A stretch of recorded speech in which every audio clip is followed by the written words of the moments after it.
it's important for me to share this story, to share Bill's story, our story, because I feel Bill is still serving. I feel like he's still serving in this way.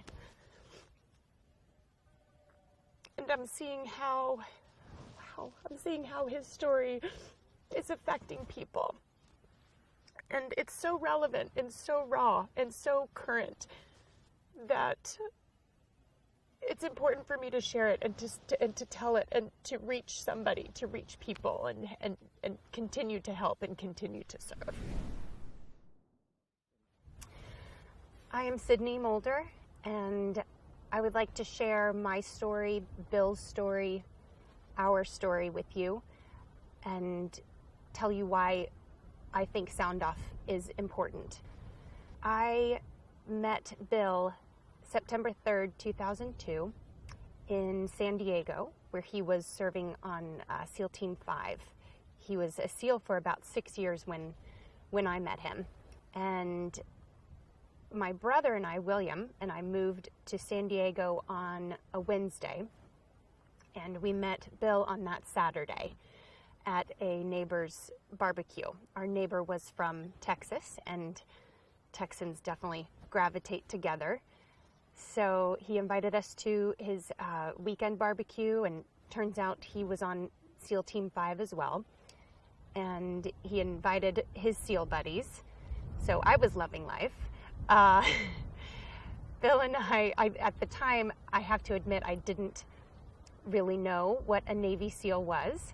My brother was appalled, but I very quickly learned what a SEAL was and how much it meant to Bill, and that he was absolutely born to be a warrior. We bought a house, we barbecued with friends on the weekend. Bill earned a reputation of being an incredible operator. He loved his job. We got a dog. Life was good. We always joked that 2004 to 2009 were the golden years for us. In 2009, Bill returned home from a particularly active deployment, and it was very clear over those next few days that something had shifted in Bill, and we couldn't quite put a finger on it, but we knew that he was burnt out. He needed a break. I was pregnant with our first child, and we made the decision to move to San Antonio to be closer to my family and to have just a little break for us. Bill was to work as a recruiter and a mentor for the SEAL teams in the San Antonio district. Unfortunately, this did not serve Bill well, and he was miserable. He had lost his identity. He lost this community that understood him, that got him, and lost his purpose. And my husband turned to alcohol.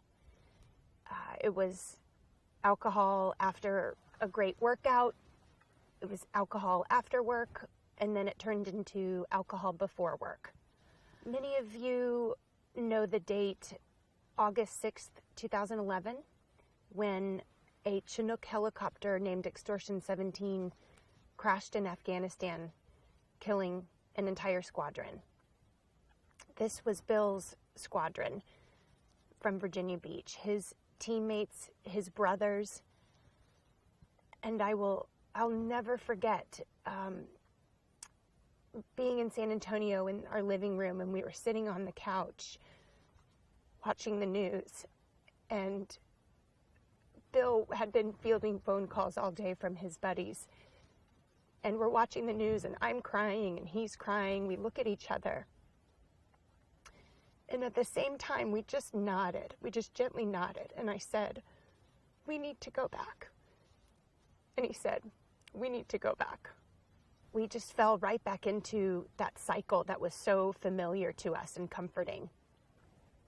I naively thought that this would be the solution to the problems that we were facing in San Antonio. And unfortunately, I was very wrong. I started to feel pretty hopeless and alone. And sadly, I think Bill was feeling the exact same way. And every therapist that we met or person that we tried to reach out to, Bill could never be open with them, never be honest with them, or he chose not to be honest with them. And there were lines that couldn't be crossed. There were things that we couldn't discuss, things that we couldn't even face, and couldn't be discussed about his job, about his work environment, about what was going on in our family. And I remember Bill would go on his work trips, and I would continue to see these therapists. And after a couple of sessions of revealing some deeper, darker secrets, the therapist would look at me and say, Sydney, if you and Bill can't be open and honest with me, then I can't help you. I can't help you fix what you can't be honest about. The reality was Bill felt that seeking help would end his career. We had 3 kids at this point, Nina, Jake, and Sam. And the darkness seemed to grab on even just a little bit tighter. Bill increasingly struggled to get through ordinary daily tasks. Sleep became impossible. And we were now dealing with unannounced attacks of anxiety and rage and depression. This is when Bill started to threaten to take his life.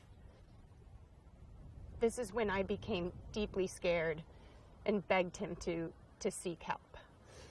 I remember just begging and pleading with him and saying, B, please, I love you. I'm not equipped to deal with this.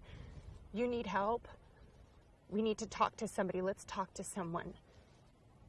And he would so quickly come back and say, don't you dare. And I could get shit canned from the command. He would get so angry thinking that I was betraying him. The reality was that Bill felt that seeking help would end his career. So we were stuck. Bill retired January 31st of 2017 after serving his country for 20 years, receiving 3 Bronze Stars with Valor, Joint Commendation Medals with Valor, and several other personal and unit awards. And after a few very dark months for us that spring, Bill sat in his truck in Boerne, Texas, June 9th, 2017, and while he was FaceTiming with me, he put a gun to his head. Bill was the strongest person I know. And he had this incredible effect on people. If Bill was in a room, he just seemed to have people flock to him. He had the best stories, and he was such a lover of life, but oh my God, he struggled. He needed help. And I am heartbroken that he didn't reach out. I'm heartbroken that we suffered alone. I'm heartbroken that there wasn't something like Sound Off that he could